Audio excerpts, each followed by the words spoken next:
श्रीगुरुभ्यो नमः। हरिः ओम्। ॐ मेधा देवी जुषमाणा न आगाद्विश्वाची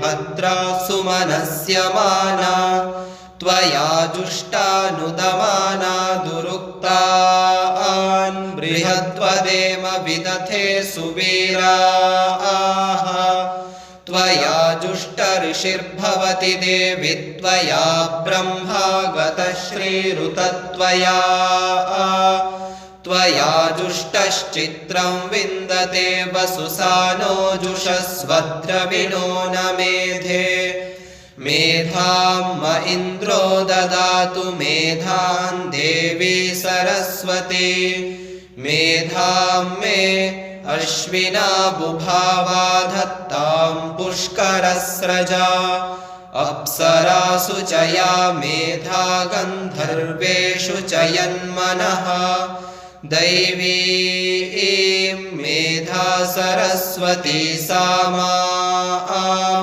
मेधासुरभिर्जुषता स्वाहा मेधासुरभिर्विश्वरूपा हिरण्यवर्णा जगति जगम्या ऊर्जस्वती पयसा पिन्वमाना सा मां मेधासुप्रतीका जुषन्ताम्।